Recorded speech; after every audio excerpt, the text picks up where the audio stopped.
बिस्मिल्लाहिर्रहमानिर्रहीम। अस्सलामुअलैकुम स्टूडेंट्स, उम्मीद करता हूँ आप सब खैरियत से होंगे। डियर स्टूडेंट्स, आज की वीडियो बहुत स्पेशल होने वाली है। आज की वीडियो में मैं आपको पैराग्राफ की तशरीह के हवाले से गाइड करूँगा कि पैराग्राफ की तशरीह आपने किस तरह से हल करनी होती है। ये video class 9th 10th first year और सेकेंड ईयर के लिए है। तमाम स्टूडेंट्स इस वीडियो से फ़ायदा उठा सकते हैं और ये जान सकते हैं कि किस तरह आप एक अच्छी पेपर प्रेजेंटेशन कर सकते हैं पैराग्राफ की तशरीह की। तो चलिए शुरू करते हैं। ये 12th क्लास में सवाल नंबर 3 होता है, फर्स्ट ईयर में भी सवाल नंबर 3 ही होता है। तो सबसे पहले ऊपर आपने सवाल नंबर की हेडिंग देनी है और सवाल नंबर की हेडिंग देने के बाद नीचे आपने मेन हेडिंग देनी है पैराग्राफ की तशरीह। इसके साथ आपने एक स्टार बनाना है क्योंकि ये एक मेन हेडिंग है और इसे आपने अंडरलाइन वगैरह बिल्कुल भी नहीं करना। तो ये लिखने के बाद नीचे आपने पैराग्राफ लिखना है जिस पैराग्राफ की तशरीह पूछी गई है। तो कुछ पेपर्स में ऐसे होता है कि आपको 2 से 3 पैराग्राफ्स दिए गए होते हैं, तो आपने उनको भी हाईलाइट करना है कि यहाँ पर किस पैराग्राफ की तशरीह की जा रही है। तो इस पेपर में चूँकि एक ही पैराग्राफ था, ये क्लास टेस्ट है, तो यहाँ पर ये वाज़ेह नहीं किया गया, लेकिन आपने इस बात का ख़ास ख्याल रखना है। तो इस तरह से आपने पैराग्राफ लिखना है। चंद अल्फाज उस पैराग्राफ के शुरू से लिखने हैं और चंद अल्फाज उस पैराग्राफ के आखिर से। ये लिखने के बाद दरमियान से आपने डॉटेड लाइन की सूरत में इसे ज़ाहिर कर देना है। इस तरह से एग्ज़ामिनर को पता चल जाएगा कि कौन से पैराग्राफ की तशरीह पूछी जा रही है। तो ये लिखने के बाद नीचे आपने मेन हेडिंग देनी है हवाला मतन की। ये 605 मार्कर को यूज़ किया गया है। पहला लफ्ज़ उर्दू में है, दूसरा अरबी राइटिंग में। तो इस तरह से आपने हवाला मतन की हेडिंग दे ली। तो ये देने के बाद नीचे आपने लिखना है सबक का उन्वान। ये लिखना ज़रूरी होता है, इसका 1 नंबर होता है और इसके साथ ही मुसन्निफ़ का नाम, इसका भी 1 नंबर होता है। तो ये आपने मेन हेडिंग ज़रूर देनी है। इसके अलावा अगर आपको किताब और सिन्फ का पता है तो आप ये भी ज़रूर लिख दीजिए। इससे एक अच्छा इंप्रेशन पड़ता है और एग्ज़ामिनर आपको अच्छे मार्क्स देता है। तो ये तो हो गई हमारा हवाला मतन। तो अब मेन पार्ट आता है सियाक़ व सबाक़। काफ़ी स्टूडेंट्स इस हवाले से कंफ्यूज रहते हैं कि सियाक़ व सबाक़ कैसे की जाती है। तो ये देखें डियर स्टूडेंट्स, अगर आप सबक को अच्छी तरह से 2-3 बार पढ़ लेते हैं तो सियाक़ व सबाक़ के हवाले से मैं आपको गारंटी से कहता हूँ आपको कोई भी मसला नहीं बनेगा सियाक़ व सबाक़ के हवाले से। तो ऊपर आपने हेडिंग देनी है सियाक़ व सबाक़। जो भी पैरा दिया गया है आपने उस पैराग्राफ से पहले की बात को बयान करना है 4 से 5 लाइनों में। तो पहले ऊपर आपने मार्कर के साथ हाईलाइट करना है कि दिए गए पैराग्राफ से कबल इस बात को बयान किया गया है। तो ये लिखना है।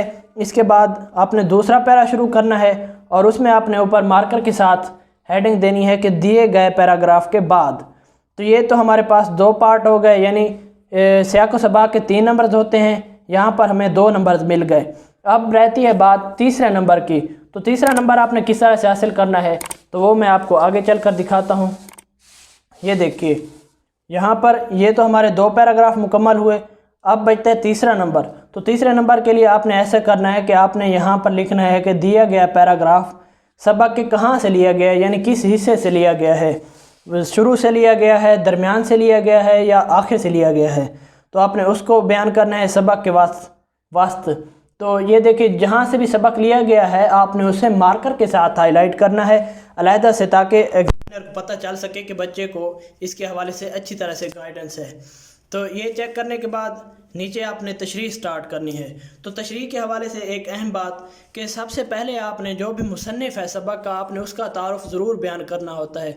कुछ स्टूडेंट्स होते हैं कि वो ऊपर तशरीह की हेडिंग देते हैं और फ़ौरन ही नीचे तशरीह स्टार्ट कर लेते हैं। तो ये बिल्कुल भी अच्छी बात नहीं है, इससे कभी भी आप अच्छे मार्क्स हासिल नहीं कर सकते।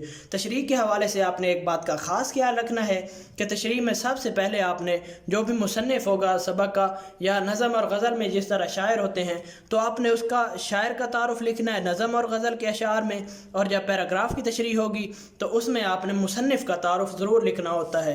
तो ये देखिए यहाँ पर मुसन्निफ़ का तारुफ बयान किया गया है और इसके अलावा ये देखिए इसकी जो मशहूर नज़म थी उसको भी हाईलाइट किया गया है, क्योंकि जब चेक करने वाला चेक करता है तो उसे पता चल जाता है कि इस बच्चे को हर चीज़ आती है और वो अच्छी तरह से इस पूरे मुसन्निफ़ के बारे में, इसकी हालात ज़िंदगी के बारे में जानता है। तो ये लिखी है उसकी मशहूर नज़्म। उसके बाद ये देखिए जो भी आपने मुसन्निफ़ या शायर का तारुफ लिखना है उसकी आपने 2 से 3 किताबों का آپ نے حوالہ دینا ہے کہ اس کی یہ کتابیں ہیں، اس کی یہ تصانیف ہیں۔ تو یہ دیکھیے یہاں پر تصانیف میں نے علیحدہ سے لکھی ہیں، یہ ایروز بنا کر، اور نیچے آگے ہم نے ان تصانیف کو ہائی لائٹ کر دیا گیا ہے۔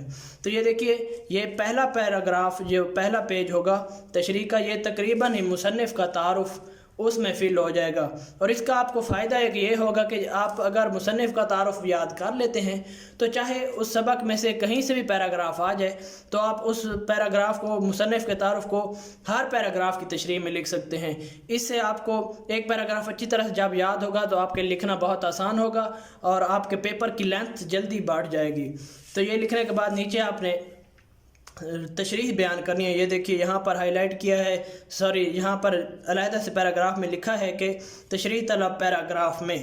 تو یہاں پر آپ نے آگے اس پیراگراف کی تشریح سٹارٹ کر دینی ہے جو بھی آپ کو سمجھ آئی ہے۔ تو آگے بڑھتے ہیں، اگلا پیج دیکھتے ہیں۔ یہ دیکھیے یہاں پر یہ تشریح ہے، یہاں سے ایک الگ سے پیراگراف بنایا اور ہر پیج پر آپ نے 2 سے 3 پیراگراف ضرور بنانے ہیں۔ اس سے آپ کے پیپر کی اوورآل پریزنٹیشن بہت ہی خوبصورت بن جاتی ہے اور آپ اچھے مارکس گین کر سکتے ہیں۔ اگر آپ پیراگرافنگ نہیں کرتے اور اکٹھا ہی لکھی چلے جاتے ہیں تو پھر کبھی بھی آپ اچھے مارکس حاصل نہیں کر سکتے۔ لکھائی چاہے آپ کی جس طرح کی بھی ہے، اگر آپ پیراگرافنگ خصوصی کرتے ہیں، خوبصورتی کے ساتھ کرتے ہیں، تو آپ کو اچھے نمبرز حاصل کرنے سے کوئی بھی نہیں روک سکتا، کیونکہ اردو میں یہی مین چیزیں ہوتی ہیں جنہیں زیادہ تر دیکھا جاتا ہے۔ آپ کا پیپر ورڈ بائی ورڈ کبھی بھی نہیں پڑھا جاتا، آپ چاہے کسی بھی ٹیچر سے پوچھ لیں، کیونکہ چیک کرنے والے کے پاس اتنے زیادہ پیپرز ہوتے ہیں، وہ آپ کو پیپر کو ایک لفظ کے ساتھ نہیں پڑھے گا، بلکہ وہ اوورآل ویو دیکھے گا کہ آپ کا پیپر کس طرح سے نظر آتا ہے۔ تو اوپر یہ دیکھیے یہاں پر جو آیت تھی اس کو میں نے پین کے ساتھ لکھا ہے، اور اس کے بعد ترجمہ جو ہے اسے پین کے ساتھ مارکر کے ساتھ لکھا گیا ہے، اوپر آیت کو اور پین کے ساتھ ترجمہ لکھا ہے۔ یہ لکھنے کے بعد نیچے سے ایک نیا پیراگراف شروع کرنا ہے۔ یہ دیکھیے یہاں پر آپ دیکھ سکتے ہیں نیچے بھی ایک آیت لکھی گئی ہے اور اس کا ساتھ یہ ترجمہ لکھا گیا ہے۔ تو یہ ہمارے پاس ہو گیا یہ پہلا پیج، اور یہ دوسرا پیج، یہ تیسرا پیج۔ اب ہم اگلا پیج دیکھ لیتے ہیں، اور ویڈیو کے آخر میں آپ کو لینتھ کے بارے میں بھی بتاؤں گا کہ اس کی لینتھ کتنی ہونی چاہیے، آئیڈیل لینتھ۔ تو یہ دیکھیے یہاں سے پھر پیراگراف بنایا گیا ہے، اور رسول اکرم صلی اللہ علیہ وسلم کا فرمان، اسے میں نے ہائی لائٹ کیا ہے، اور اس کے ساتھ جو فرمان ہے اسے بھی میں نے مارکر کے ساتھ علیحدہ رنگ سے لکھا ہے۔ اور جب بھی آپ نے کوئی فرمان لکھنا ہے، کوئی کوٹیشن وغیرہ لکھنے ہے، تو ایک لائن آپ نے اوپر سے ضرور چھوڑنی ہے اور ایک لائن نیچے سے چھوڑنی ہے۔ اس طرح سے آپ کے پیپر کی خوبصورتی بڑھ جاتی ہے۔ یہاں پر چونکہ رسالہ ایک کتاب تصنیف کا نام آیا ہے تو اسے میں نے مارکر کے ساتھ ہائی لائٹ کیا ہے تاکہ چیک کرنے والے کو پتہ چل سکے کہ اس چیز کے بارے میں بھی بیان کیا گیا ہے۔ اور یہ جو تہذیب الاخلاق ہے، جو مین پوائنٹ ہے، اسے پیراگراف میں بھی لکھا گیا تھا۔ تو اس طرح سے آپ نے جو بھی پیراگراف میں مین پوائنٹس ہیں ان کو بھی ہائی لائٹ کرنا ہے۔ تو یہ چوتھا پیج ہو گیا۔ اب ہم اپنے آخری پیج کی طرف بڑھتے ہیں۔ یہ دیکھیے یہ ہمارے پاس آخری پیج ہے۔ یہاں پر میں نے انگلش کی کوٹیشن لکھی ہے۔ اگر آپ کو کوئی بھی انگلش کی کوٹیشن آتی ہے تو آپ نے اسے ضرور لکھنا ہے، اس سے اچھا امپریشن پڑتا ہے۔ اور انگلش کی کوٹیشن کے ساتھ آپ نے ایک بات کا خاص خیال رکھنا ہے کہ آپ نے اس کوٹیشن کی اردو میں ترجمہ ضرور لکھنا ہے۔ یہ دیکھیے اوپر میں نے انگلش کوٹیشن لکھی ہے، اس کے ساتھ ترجمہ بھی لازمی طور پر لکھا ہے، اسے بریکٹ میں بے شک بند کر دیا ہے۔ تو اس طرح سے آپ نے انگلش کوٹیشن لکھنی ہے، اس کے ساتھ ترجمہ بھی لکھنا ہے۔ یہاں پر آپ نے ایک اور پیراگراف سٹارٹ کرنا ہے، یعنی جب بھی آپ پیج کے درمیان میں پہنچیں آپ نے اس وقت ایک اور پیراگراف سٹارٹ کرنا ہے۔ تو یہاں پر یہ دیکھیے ایک پیراگراف شروع کیا اس میں جتنے بھی مین پوائنٹس ہیں انہیں ہائی لائٹ کیا گیا ہے، اور یہاں پر آخر پر سر سید احمد خان کے بارے میں ایک قول لکھا گیا ہے جو کہ مولوی عبدالحق نے بیان کیا تھا۔ تو کچھ اس طرح سے ہماری پیپر پریزنٹیشن ہوگی، اور یہ ہمارے پاس پیج بنتے ہیں 5، ایک اس کے ساتھ یہ دوسرا پیج، یہ تیسرا پیج، اور یہ دیکھیے یہ ہمارے پاس چوتھا پیج ہے۔ یہاں پر ہماری سیاق و سباق اینڈ ہوئی تھی، اور یہ ہمارا پہلا پیج ہے۔ تو اس طرح سے آپ نے پیراگراف کی تشریح کے سوال کو حل کرنا ہے۔